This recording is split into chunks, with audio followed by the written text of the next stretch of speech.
terribly short time ago, there was a man and a hobby. He loved that hobby very much. Classes began, and the man's beloved hobby was put on the back burner. Several weeks passed, and he was given a tiny box. It was his dead YouTube channel. No amount of correct answers on his electrodynamics homework could bring it back, and so he clenched his fist and designed his ultimate weapon, a hardcore grass Nuzlocke of Pokemon X. We open our door to a world of pain known as the hardcore grass-type Nuzlocke, and we find our new best friends floating aimlessly in the dark void, much like our hopes and dreams for actually completing this challenge.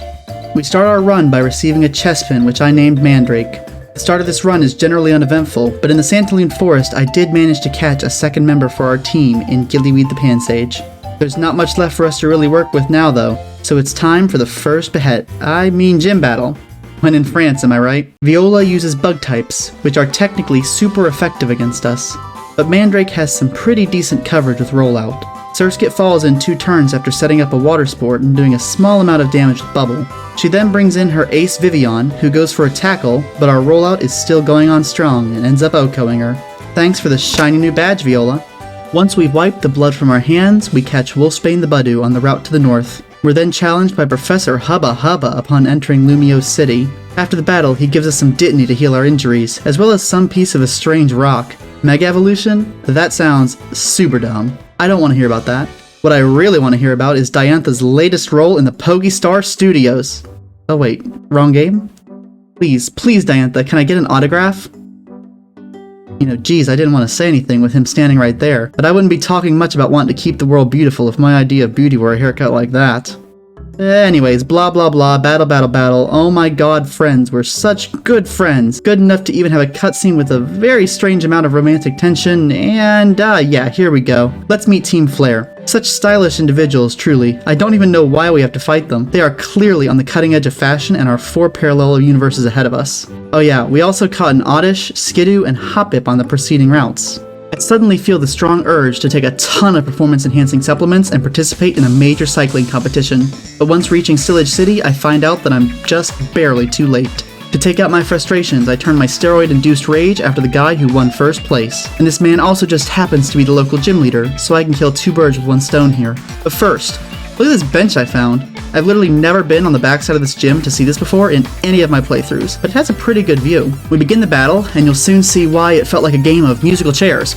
He leads with a Maura, which has the ability to refrigerate. That means every attack it uses will be turned into an ice-type move. That's very scary considering it has a strong move in Takedown, and every member of our team has an ice-type weakness. I start with Ditiny, and luckily the Eminent Takedown misses, so we can 2-shot it with Razor Leaf. Things remain pretty interesting when Tyrant enters the battlefield. I set up a Leech Seed with Ditiny before being forced to switch out between it, Mandrake, Gillyweed, and Wormwood the Skidoo to stall for the victory. That Strong Jaw ability just packs way too much of a punch for us to play offensively. Heading north to Geosenge Town now, we meet this backpacker who tells us about a quirky scientist whose name is awfully familiar. I can't quite put my finger on why. But anyways, don't you guys think this is such a lovely monument? I truly hope nothing wacky and or unusual happens to it that stops me from being able to enjoy it later in the game. Before the next gym leader, we end up evolving a few of our team members and check out this goofy yee tower in the middle of Shalor City. Karina's up next, and I've gotta say, this is probably the luckiest I've ever been in a game of Pokemon in my entire life. Like, ever. Just take a look. I figured that Gillyweed's attack stat paired with its high speed was probably going to be enough to handle this battle. But just in case things started to go south, I also equipped him with a Quick Claw. She starts out with Mienfoo, who goes for 4 power-up punches in a row as I set up Leech Seed and Hone Claws 3 times. Acrobatics, while weaker because I'm holding an item, is still strong enough at this point to one-shot it. Then comes in the really scary Hawlucha. Flying Press could be the end of us in a single turn since we're already at such low HP, but by some miracle she actually misses. We connect with another Acrobatics, which stops just shy of taking her out. We repeat again with Acrobatics, depleting her of Hyper Potions before I'm graced with another miracle. The Quick Claw activates, allowing us to launch a final Acrobatics for the kill. And yeah, finally Machoke just really sucks after we've already set up, so we get another Quick Claw turn. Doesn't really matter there, but yeah, we take it out. Knuckle Badge acquired. Whoop-de-doo, here's Skidoo! Okay, Diantha, please, this time I really need your autograph. I have a little scheme we can run that will earn us both a lot of money, so we don't have to keep eating cake like all these other peasants. It's called We Do a Little Trolling. What do you say? No, God! Don't know what came over me there. Sorry, Ramos, let's fight. I'm really sorry to beat up a little old helpless man, but, you know, he has grass types, and if this run has taught me anything, it's that grass types really, really, really suck. Shrivelfig and his Jumpluff start out with an honor battle, and we prove victorious. Acrobatics is really carrying us for this run, so I'll spare you all the details. It was the only move I used this entire battle. Well, Ramos, fine. I guess I'll try that new method of yours for calming down. Here it goes. Photosynthesis. Photosynthesis. We then take a little detour from our gym streak to save the power plant workers and restore light back to Lumio City. In doing so, we also get another lovely scene with romantic tension. Game Freak, aren't we like 10? Why are there so many of these awkward scenes in this game? Weird heteroerotic occurrences aside, it's time to beat up a nerd for his lunch money. He tries to educate me about how the flying squirrel is a marsupial, but he forgets to take one crucial detail into account. The fact that I do not care. Who needs education when you can just throw rocks all day? He switches gears from biology to physics upon bringing out his magneton. You know, all I've got to do is throw a right-hand rule gang sign and smack him with a few bulldozers. And afterwards, his Heliolisk meets the same fate. The so-called friends of mine then drag me to this house to hear a horror story from a fellow French countryman about a horde of faceless men. I was so moved by this theatrical performance that I shelled out 1,000 of my hard-earned Pokédollars. Man, someone really needs to do something about this inflation before a revolution starts. And someone really needs to do something about the fact that less than 2% of my viewers are subscribed to the channel. Rumor has it that the Faceless Horde hunts down people who aren't subscribed. Do you hate being alive or something? You need to subscribe now for your own safety, trust me. Valerie proves to be no major threat to our team, since we have no shortage of poison types, especially since we just evolved Wolfsbane into a Roserade. He leads with Mawile, which does unfortunately have a resistance to poison type moves. However, it's the perfect one to set up against, since the best move it has for us is Crunch. 3 growths and 2 Mega Drains later, she's down for the count and bringing in a Mr. Mime. But now that we're boosted, her Mime and Sylveon have no shot. Our friends rope us into helping out around the Pokeball factory, but it isn't all bad, since we did snag a free Master Ball from the ordeal. We then head down the permanently autumn Route 15, #BringBackSeasons, to reach the quaint little Dendemil town. This unsuspecting hamlet seems to have a major caper on their hands at the Frost Cavern in the northern outskirts. I decided to check it out for myself since I can't go anywhere without the Mamoswine rider anyways. Good thing I scouted the situation for myself though. Someone had to save this Abomasnow from embarrassment after it went up against Team Flare's signature sick drip. Their style is just far too much for this world, even when they do have an episode of gamer rage from playing too much VR Minecraft. And speaking of out of this world, heading back out of the Frost Cavern, I get this truly breathtaking view of the night sky. You know, there are some people that say those stars aren't just a projection on a dome. Thankfully, you and I both know the truth. Anastar City, here we come. Olympia's gonna stand no chance against my superior weeds. I hate to do this to her though, since she's an avid proponent of the undeniably correct Gym Earth theory. I mean, just look inside her gym. She's really gone all out to get the truth out there. I lead with Gillyweed again, hoping to quickly get off a rock tomb before Sigilif can start sweeping us. All goes to plan at first, but then it uses Reflect. Luckily, I get a critical hit on the next turn, so it's no longer a major danger to the team. At this point, I probably should have had the Swords Dance TM instead of continuing to use Hone Claws, but whatever. I have to switch out against our Slowking anyways because of Yawn. Wormwood is then able to eat a Psychic and hit hard with Seed Bomb. She yawns at us again, but I just use Seed Bomb one more time for the knockout. I switch in Gillyweed against Meowstic and start setting up again. With buffed attack, I was hoping to get off a single Seed Bomb for a victory, but this was a grave mistake. We finally have our first death of the run. Rest well, Gillyweed. Shrivelfig's acrobatics then brings us the victory, but this battle has proven to be a major cost to our run. Just as we mourn the passing of our dearly beloved, I am reminded that no Pokemon game is complete without some kind of major cataclysmic event that threatens the entire region's safety. The hipster Neo Team Plasma's plan for eco-terrorism we saw last time doesn't even hold a candle to the harebrained scheme that Team Flares cooked up for us today. Honestly though, if I got a haircut like Lysander's, I'd want to end the world too. I'd take a bit to catch and evolve a few new team members like Wiggentree the Gourgeist and Flitterbloom the Wormadam, and then I quickly stormed Lysander's lab in Lumio City. However, the footage for this section kinda got screwed up. I had messed around with the emulator to evolve Wiggentree into Gourgeist via trade, and it turns out that closing the program and reopening it didn't reopen it in the OBS, and I was just too stupid to check. But anyways, here, have a recreation of the events that I totally didn't steal from the internet. Unfortunately, during the second Lysander fight of the game, we did lose Dittany after getting locked into a Petal Dance versus Honchkrow. It hurts pretty badly to lose 2 team members so close together, but we've got to save the world and all that, right? Anyways, we catch the derpy deer, sentence it to life in box, and fight Lysander for a final time. No amount of goofy headgear is gonna stop my team though. A double petal dance from Wolfsbane manages to knock out Pyroar and then brings us face to face with Honchkrow yet again. Luckily this time we are able to switch out into Shrivelfig, hit for decent damage with U-turn, and retreat into Mandrake as Honchkrow goes for Night Slash. Then one more Rock Tomb seals the deal. Gyarados is out next and I switch to Wormwood, hoping to be faster on the next turn and recover big time with Horn Leech. But unfortunately, I overestimated my own speed and my Go-Goat went gone. Some more back and forth, switching, and confusion luck later, we end up seizing victory. I leave the corpse of my dead Wormwood behind while escaping the evil Team Flare's lair. Now, I may only have a bachelor's degree in physics, but if this beam were truly a beam of light like in the lore, and it turned around like this, that would imply the escape velocity of Earth is faster than the speed of light, meaning the Earth would have to be a black hole. Pokemon Company, please make it make sense. Thank you. One more awkward romantic tension scene later, and we come upon the team member that made this whole run possible. Bum bum bum bum bum bum bum. Bum bum bum. Bum bum bum bum bum bum bum. Bum bum bum bum bum bum bum.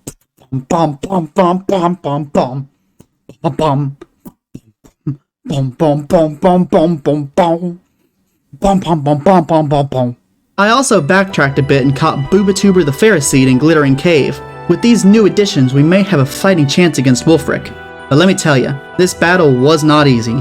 Mandrake's up first because I figured he was the only one who could simultaneously set up, survive, and defeat Wulfric's Abomasnow. Thankfully, I'm right, as we end up +2 attack going into Cryogonal. I switch into Poketuber to eat an Ice Beam, followed by Confuse Ray, which I heal from immediately after eating a Person Berry, an Iron Head, and then out comes Avalugg. We hit another Iron Head and deal some more damage via our Iron Barbs upon being buried in an Avalanche. It's at this point that I decide to switch into Amogus. Get hit pretty hard with another Avalanche, but this also activates our Effect Spore ability, putting Avalugg to sleep. We then chip away with Clear Smog before he wakes up and takes us down with Avalanche. However, in the process, he himself was buried in the snow. Thank you so much for your sacrifice, Amogus.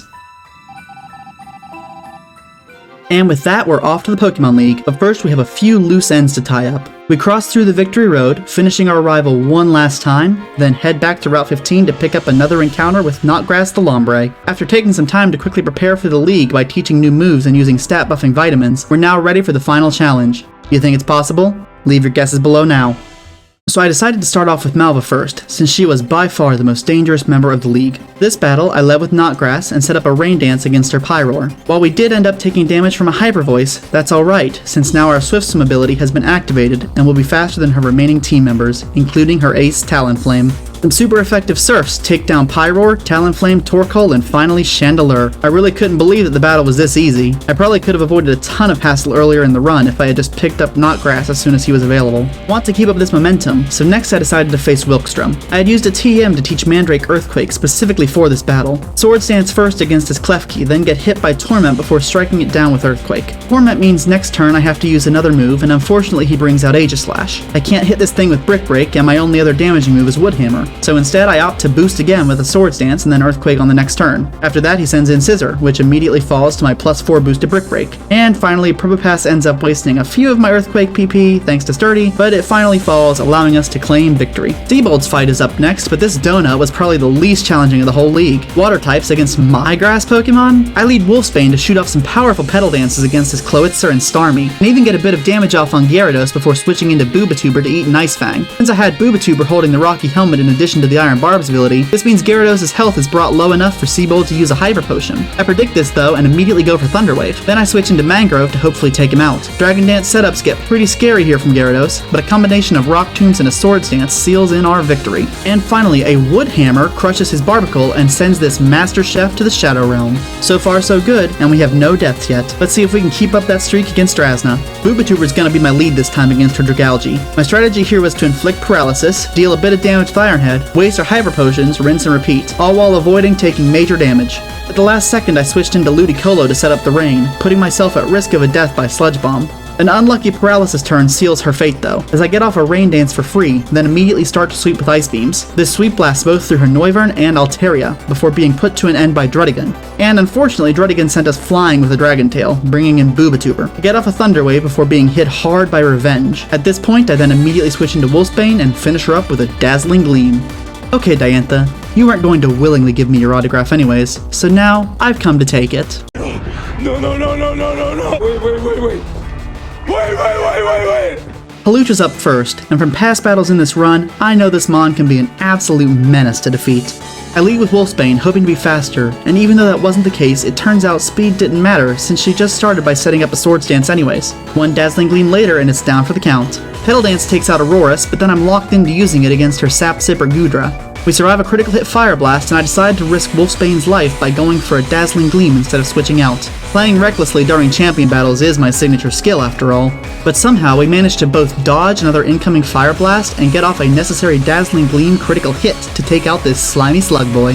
We take out Tyrantrum with another Dazzling Gleam, and then she brings in Gourgeist. Hit a super effective Shadow Ball as it goes to start out with Phantom Force. This allows me to save Wolfsbane and bring in Knotgrass to tank the damage and retaliate hard with an Ice Beam. Her ace Mega Gardevoir is all we have left, but after a quick switch into Poketuber, she stands no chance. I had wanted to end this battle with an explosion, you know, for content, but my Iron Head accidentally took the kill here, so there's no star-studded finale for you guys today. Sorry. Oh, but wait, there is a final battle even after the champion in these games. So let's just, how anticlimactic. At least all's well that ends well. I got my autograph by completely ethical means, this man found his long-lost Pokemon, and I have brought peace to France. That's all I've got for you in this challenge, but if you want to watch another challenge from me, there's this hardcore Nuzlocke here that I think you'll find pretty entertaining. And if you want notified of when I release a new video, be sure to hit the subscribe button down below and consider joining my Discord server, link in the description. Thanks for watching!